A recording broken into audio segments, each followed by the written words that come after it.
Good morning friends. So welcome to the prelims booster session. तो first topic जो है वो आज है स्मॉग टावर्स। तो दिल्ली जो है उसको एक सबसे पहला स्मॉग टावर मिला है। तो स्मॉग टावर लगाया है क्योंकि वहाँ पर जो है स्मॉग सीज़न आने वाला है, बहुत फेमस है, आपको पता है अक्टूबर नवंबर में वहाँ पर स्मॉग का इशू होता है। तो सुप्रीम कोर्ट ने 2019 में जो है कहा था दिल्ली गवर्नमेंट को कि एक्सप्लोर करो कि क्या स्मॉग टावर्स लगाए जा सकते हैं, क्या वो एफिशिएंट होते हैं स्मॉग को जो है एयर को प्योरीफाई करने के लिए और स्मॉग को जो है वो से डील करने के लिए। तो स्मॉग टावर जो है वो दिल्ली ने लगाया है अभी, तो पहला टावर लगा है, तो देखते हैं ये क्या होता है। तो ये टावर जो है बेसिकली एक स्ट्रक्चर होता है जो कि लार्ज स्केल एयर प्योरीफायर है, आप समझ लो बस कि स्मॉग टावर क्या है, एक तरह से लार्ज स्केल एयर प्योरीफायर। इसमें कार्बन नैनो फाइबर्स का यूज़ किया जाता है और इन जो है स्मॉग टावर्स की जनरली हाइट जो होती है वो 20 मीटर के आसपास की होती है। तो सिर्फ इंडिया में ही नहीं, जो है इससे पहले Netherlands, China, South Korea, Poland, इन सब जगहों पर जो है एक्सपेरिमेंट किया जा चुका है और थोड़ा अच्छा रिजल्ट देखने को मिला है, तभी जो है इंडिया में भी इसको एक्सप्लोर किया जा रहा है। तो अब इंडिया में जो लगाया है, जो दिल्ली में लगाया गया है, वो आईआईटी मुंबई, दिल्ली और यूनिवर्सिटी ऑफ मिनेसोटा के साथ मिलकर जो कोलैबोरेशन हुआ था, उन्होंने इस टावर को जो है वो डेवलप किया है। और 24 मीटर हाई है ये टावर, 8 स्टोरी बिल्डिंग की जितनी इसकी हाइट है। 40 फैंस लगे हुए हैं नीचे इसके, मतलब 10 10 10 चारों साइड पर 10 10 10 फैंस लगे हुए हैं। और हर फैन जो है वो 25 क्यूबिक मीटर्स पर सेकेंड ऑफ एयर जो है वो प्योरीफाई करता है। ठीक है, तो अब आप सोच लो कि 1000 क्यूबिक मीटर्स पर सेकेंड जो है वो पूरा टावर जो है वो एक तरह से एयर को प्योरीफाई करता रहेगा। ठीक है, तो अब जो है क्या ये इफेक्टिव होते हैं?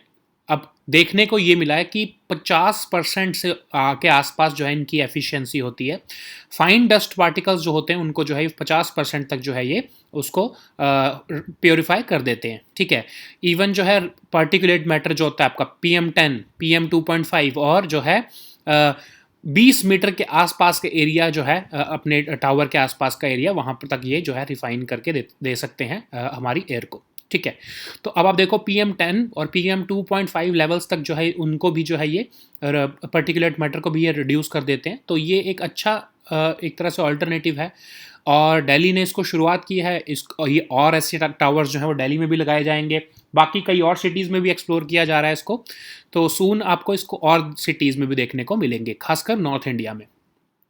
So now let us see this topic in English: smog towers. So as you know, the infamous smog season of Delhi is just around the corner, and Delhi government has recently launched this smog tower. Actually, what happened was that the Supreme Court asked the Delhi government to explore the option of installing smog towers during the 2019 issue, or during the 2019 smog season, and they asked the Delhi government to explore this, and that's why this Delhi government started constructing these small towers, and the first one has been recently launched now. Okay, so basically, what is a smog tower? So in simple terms, you must remember that this smog tower is a large scale air purifier, and it uses carbon nanofibers as a major component. And generally the height of these towers are around 20 meters, but of course in this case the height is 24 meters, which is almost 8 story, similar to an 8-story building. So apart from Delhi, several other countries have explored this option, like Netherlands, China, South Korea, and Poland. And there have been such success stories. That's why the Supreme Court asked the Delhi government to explore this smog towers. Okay, so the one which has been installed in Delhi is a result of the collaboration between IIT Mumbai and Delhi and the University of Minnesota. They have also developed plans for installing, of course, University of Minnesota. They have also developed plans for installing such smog towers in China. Okay, and this Delhi smog tower is basically a 24-meter high tower. It is having 40 fans total, 10 on each side, on all four sides, 10 fans each, basically 40 fans total. They will be discharging 25 cubic meters per second of air. So total air discharge would be around 1000 cubic meters per second for the tower as a whole. And are they effective? Are these smog towers effective? So we have seen that it reduces 50% of the particular matter load, which are the fine dust particles suspended in the air, and they have been efficient in at least cleaning 50% of the particulate matter in the air. Okay, so ranging from PM10 to PM2.5, the levels of particulate matter have been reduced, and in and around the areas of 20 meters around the tower, we have seen that the air gets purified. Okay, so that's why they are effective.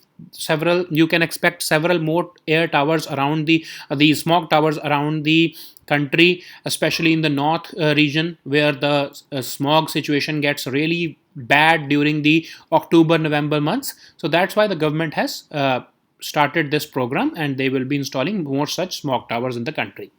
Okay, so now the next topic is arrest of a cabinet minister. तो आपको पता है union minister जो Rajya Sabha member है नारायण राणे, उनके ऊपर जो है एक FIR कर दी गई है महाराष्ट्र में. और तो हमको ये देखना है कि क्या एक यूनियन मिनिस्टर या एक कैबिनेट मिनिस्टर को जो है वो अरेस्ट किया जा सकता है. अगर पार्लियामेंट सेशन में नहीं है तो कैबिनेट मिनिस्टर को अरेस्ट किया जा सकता है क्रिमिनल केस में. सेक्शन 22A जो है rules of procedure and conducts of business of Rajya Sabha ये कहता है कि चेयरमैन जो है राज्यसभा के, अब जैसे क्योंकि जो यूनियन मिनिस्टर हैं ये राज्यसभा के मेंबर हैं, तो इनको जो लॉ इन्फोर्समेंट एजेंसीज हैं इनको बताना पड़ेगा राज्यसभा चेयरमैन को कि क्या रीज़न है, हमने क्यों अरेस्ट किया है, कौन सी जगह पर हम इनको डिटेन करके रखेंगे, और इम्प्रिजनमेंट जो है वो किस वजह से की जा रही है, क्या अप्रोप्रिएट फॉर्म है इम्प्रिजनमेंट का. तो पुलिस को, जुडिशियल मजिस्ट्रेट जो है या जज को जो है वो चेयरमैन ऑफ राज्यसभा को ये बताना पड़ेगा. ठीक है, तो ऐसा नहीं है कि अरेस्ट किया ही नहीं जा सकता. ठीक है, अरेस्ट किया जा सकता है अगर जैसे जो है राज्यसभा सेशन में नहीं है तो आप अरेस्ट कर सकते हो, और वैसे भी खासकर क्रिमिनल केस में तो अरेस्ट किया ही जा सकता है. ठीक है, तो प्रोसीजर क्या है, एक राज्यसभा के मेंबर को अरेस्ट करने का क्या प्रोसीजर है. तो जो चेयरमैन है उनको जो है, अगर तो हाउस सिटिंग में है, मतलब राज्यसभा चल रही है और जो है किसी राज्यसभा के मेंबर को अरेस्ट करना है, तो राज्यसभा के चेयरमैन को बताना पड़ता है कि जो राज्यसभा है उसमें चेयरमैन को बताना पड़ता है कि हमारे एक मेंबर को अरेस्ट कर लिया गया है, और सो एंड सो रीजंस के लिए, जो भी रीज़न है उसके लिए उनको बताना पड़ता है. ठीक है, लेकिन अगर काउंसिल जो है वो नहीं है सेशन में, तो जो है एक बुलेटिन होता है, उसके अंदर पब्लिश कर दिया जाता है कि हमारे इस मेंबर को अरेस्ट कर लिया गया है for so and so reason, जो भी रीज़न बताना होता है. ठीक है, अब प्रिविलेजेस क्या होती हैं राज्यसभा मेंबर्स की. अब राज्यसभा मेंबर्स को 40 दिन पहले, सेशन की शुरुआत से 40 दिन पहले और 40 दिन बाद तक जो है वो अरेस्ट नहीं किया जा सकता, लेकिन ये सिर्फ सिविल केसेस पर अलाउड जो है वो वैलिड होता है. अगर ये क्रिमिनल ऑफेंस में उनकी अरेस्ट की जा रही है तो उनको अरेस्ट किया जा सकता है, या फिर प्रिवेंटिव डिटेंशन में उनको अरेस्ट किया जा रहा है तो भी किया जा सकता है. फिर वही प्रोसीजर होगा, चेयरमैन को बताना पड़ेगा काउंसिल को कि हाँ इस मेंबर को जो है वो अरेस्ट कर लिया गया है. ठीक है, और अगर काउंसिल जो है वो फंक्शन नहीं कर रही है तो फिर वही प्रोसीजर बुलेटिन में पब्लिश कर देंगे. क्या एक पर्सन को हाउस में से आकर अरेस्ट किया जा सकता है? किसी भी पर्सन को, किसी भी मेंबर को हाउस में से आके अरेस्ट नहीं किया जा सकता बिना परमिशन ऑफ चेयरमैन या स्पीकर के. ठीक है, ऑफ कोर्स अरेस्ट किया जा सकता है, लेकिन चेयरमैन या स्पीकर, अगर स्पीकर कौन से कंटेक्स्ट में, अगर लोकसभा के मेंबर को अरेस्ट करना है तो स्पीकर की परमिशन लेनी पड़ेगी. और जो अरेस्ट करने का प्रोसीजर होगा हाउस के अंदर जाकर, वो होम मिनिस्ट्री की जो गाइडलाइंस हैं, जो प्रोसीजर्स उन्होंने इशू किए हैं, उसी को ही फॉलो करते हुए अरेस्ट किया जा सकता है. ठीक है, so now let us see this topic in English. Arrest of a cabinet minister. So you understand that this union minister and Rajya Sabha member Narayan Rane has been arrested, an FIR has been registered against the union minister Narayan Rane, because he has spoken something against the Chief Minister Uddhav Thackeray. So we have to see if the arrest of a cabinet minister can be made. So what is the procedure to arrest a cabinet minister in India? So generally a cabinet minister can be arrested by law enforcement agencies in case of a in case of a criminal case against him. Okay, so section 22A of the rules of procedure and conduct of business of Rajya Sabha says that the law enforcement agencies, like in this case police, judge or magistrate, would have to intimate the chairman of the Rajya Sabha about the reasons for the arrest and the place of detention. Okay, so what will be the procedure of arrest of a Rajya Sabha member? So in case the house is in operation or house is sitting, then the chairman is expected to inform the council or the Rajya Sabha that such and such member has been arrested because of such and such reason. In case the Rajya Sabha is not in session, then the chairman will have to publish it in the bulletin for the information of the members. Okay, so what are the privileges of the Rajya Sabha members? So no member of Rajya Sabha can be arrested before the session, before 40 days before the commencement of the session and 40 days after the conclusion of the Rajya Sabha session. Okay, but it applies only to civil cases. In criminal offences, arrest can be made at any time, of course, but you will have to inform the chairman of the Rajya Sabha. And can any person be arrested from the precincts of the house? No arrest can be made from the precincts of the house without the permission of the chairman or the speaker. So in case of Lok Sabha, you will have to ask for permission from the speaker, and in case of Rajya Sabha, you will have to ask for the permission from the chairman. And if the permission is granted, the law enforcement agencies will have to follow the procedures laid down by the Home Ministry. Okay, so now let us see the next topic, which is Corbett Tiger reserve. तो एक Delhi High court में petition डाली गई थी कि वहां पर कुछ जो है कॉर्बेट टाइगर रिजर्व में जो कुछ construction, illegal construction, so called illegal construction की जा रही है, अलेज्ड इलीगल कंस्ट्रक्शन की जा रही है, उसको रोका जाए. तो दिल्ली हाई कोर्ट ने नेशनल टाइगर कंजर्वेशन अथॉरिटी को बोला कि आप जो है इस illegal construction of bridges and walls को आप देखो और फैसला लो कि क्या ये इलीगल कंस्ट्रक्शन है, क्या ये टाइगर रिजर्व जो है उसके इकोलॉजी को इफेक्ट करेगी, क्या ये वाइल्ड लाइफ प्रोटेक्शन एक्ट और फॉरेस्ट कंजर्वेशन एक्ट के अगेंस्ट है. तो ये दिल्ली हाई कोर्ट ने NTCA के ऊपर जो है ये डिसीजन छोड़ा है. ठीक है, तो कॉर्बेट टाइगर रिजर्व आपको पता है नैनीताल डिस्ट्रिक्ट में है, उत्तराखंड के. प्रोजेक्ट टाइगर यहीं पर लॉन्च किया गया था 1973 में. 4 रिवर्स जो यहाँ से गुजरती हैं, ये आपको देखना पड़ेगा: रामगंगा, सोना नदी, मंडल, पलैन और कोसी. ये 5 मेजर रिवर्स हैं, ये यहाँ से गुजरती हैं कॉर्बेट नेशनल पार्क से.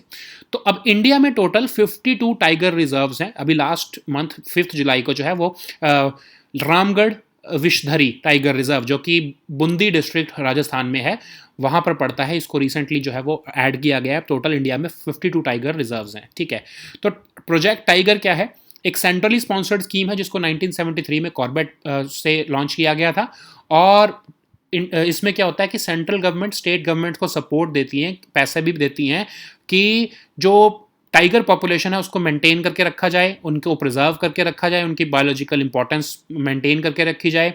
एक कोर बफर स्ट्रेटजी इसमें अपनाई जाती है. कोर एरियाज जो है उनको नेशनल पार्क और सेंचुरी जैसा जो है प्रोटेक्शन का स्टेटस मिलता है.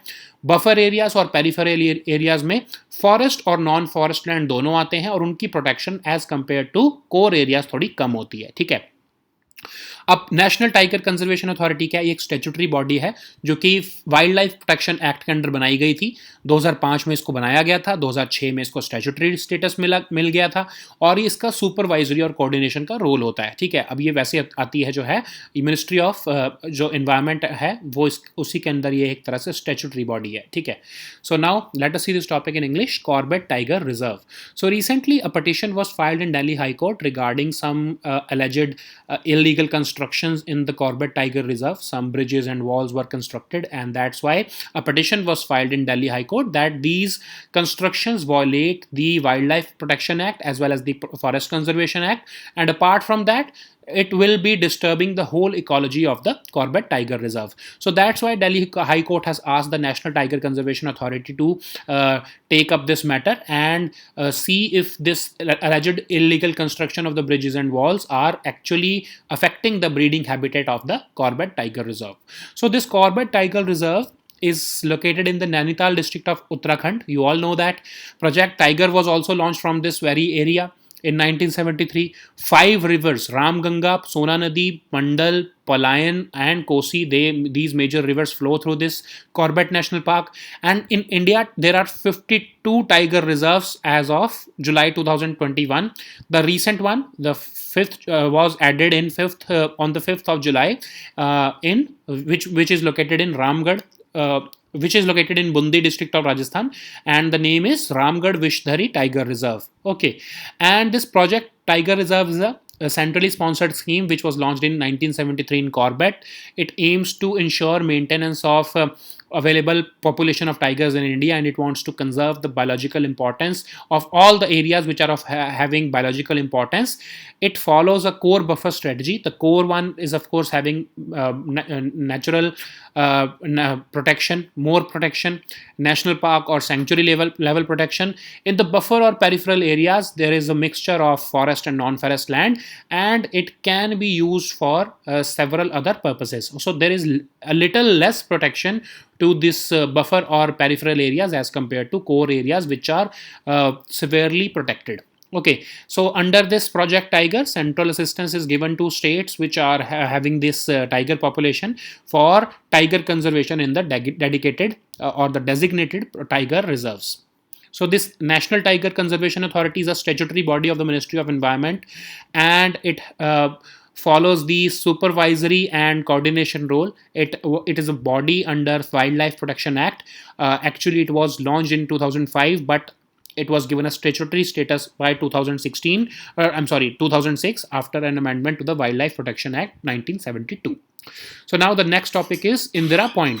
तो स्वर्णिम विजय वर्ष जो है, जो हम 50th ईयर मना रहे हैं इंडिया की हिस्टोरिक विक्ट्री का 1971 वॉर की, उसमें जो फ्लेम है, विक्ट्री फ्लेम है, उसको अब इंदिरा पॉइंट तक लेकर जाया गया है. इंदिरा पॉइंट कहाँ पर पड़ता है?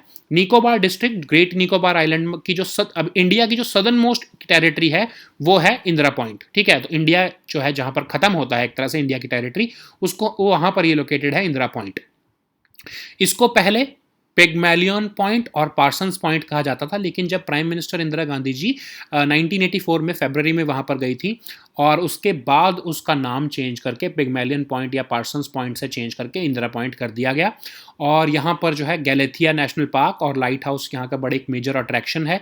तो ये अब विक्ट्री फ्लेम यहाँ पर गई है, ये न्यूज़ में भी है, आपको पता होना चाहिए इंदिरा पॉइंट की लोकेशन कहाँ पर है. ठीक है, so now let us see this topic in English. Indira point. So recently the Swarnim Vijay Varsh victory flame was taken up to Indira Point, which is the southernmost tip of the country. We are celebrating the 50th year of India's historic victory in the 1971 Bangladesh Liberation War. So we are celebrating this year as the Swarnim Vijay Varsh. So Indira Point is the southernmost point of India's territory. It is located in a village in Nicobar district at Great Nicobar Island of Andaman Nicobar Islands in India, and earlier it was known as Pygmalion Point or Parsons Point, but later on when Prime Minister Indira Gandhi visited this place, a local lighthouse, when she visited there, after that an official ceremony was held and this place was named as Indira Point. A national park, namely Galathea National Park, and a lighthouse is famous tourist attraction here. And Indira Point, because it has been in news now, so you'll have to see what is the importance of Indira Point and where it is located. So now let us see the next topic, which is Krivak class frigates. तो Russia से जो हमारे को जो है क्रिवक class frigates आनी है, उसकी जो first of the 2 additional Krivak class stealth frigates जो है वो 2023 तक जो है हमको डिलीवर कर दी जाएंगी. जो चीफ एग्जीक्यूटिव ऑफिसर हैं United ship building corporation Russia के, उन्होंने जो है ये कंफर्म किया है. तो 2016 में इंडिया और रशिया ने एक इंटर गवर्नमेंटल एग्रीमेंट साइन किया था 4 क्रिवक और या फिर तलवार स्टेल्थ फ्रिगेट्स के लिए, और इंडिया ने $1 बिलियन की डील साइन की थी रशिया के साथ डायरेक्ट परचेज के लिए. फिर गोवा नवंबर 2018 में गोवा शिपयार्ड लिमिटेड जो है उन्होंने $500 मिलियन की जो है वो डील साइन की थी कि जो इसका मटेरियल डिज़ाइन होगा वो हम लोकली मैन्युफैक्चर करना चाहते हैं. 2 स्टेल्थ फ्रिगेट्स जो है हम उसको बनाएंगे जो है, और मिनिस्ट्री ऑफ डिफेंस और जो है GSL Goa, ministry of defence Russia की, और इंडिया का गोवा शिपयार्ड लिमिटेड जो है उनके बीच में ये डील हुई थी कि हम दो जो है वो इंडिया में बनाएंगे, ठीक है, लोकली मैन्युफैक्चर करेंगे इसको। अब इंजन इसके कहीं यूक्रेन से आने हैं, 4 गैस टर्बाइंस कहीं से आनी है, ठीक है। तो इंडिया जो है इससे पहले भी 6 जो है वो क्रिवा क्लास फ्रिगेट्स जो है वो ऑलरेडी प्रोक्योर कर चुका है, और वो इवन हमारी इंडियन नेवी उसको जो है वो कमीशन भी कर चुकी है, और जो है वो अब सर्विस में है। अब इन जो ये फ्रिगेट्स होंगी, इनके अंदर जो है हम प्लान कर रहे हैं कि ब्रह्मोस सुपरसोनिक क्रूज मिसाइल्स इसके अंदर जो है वो लगाए जाएंगे, ठीक है। So now let us see the topic in English, Krivak class frigates. So first of the two additional Krivak class stealth frigates will be delivered to India by the middle of 2023. The Chief Executive Officer of United Shipbuilding Corporation has confirmed this in October. The background of this is that in October 2016, India and Russia signed an intergovernmental agreement for 4 Krivak or Talwar stealth frigates. India signed a $1 billion deal with Russia for the direct purchase, and 2 were to be procured directly from Russia and 2 were to be built by the GSL, that is Goa Shipyard Limited. So GSL signed a $500 million deal with Rosoboronno Export of Russia, and these 2 stealth frigates had to be developed in India, and the first one, the 2 which were to be delivered by Russia, which were being directly purchased by India from Russia, first of the 2 will be delivered in the middle of 2023. So India had already procured 6 Kriva class frigates, and they are inducted in the Indian Navy already. And the new ones, these 4 ones, 2 which will be delivered to India, which will be direct purchases, and 2 which will be made in India, they will be armed with the BrahMos supersonic cruise missiles. Okay, so these were our topics for today. We'll meet next time with new topic. Until then, goodbye and take care.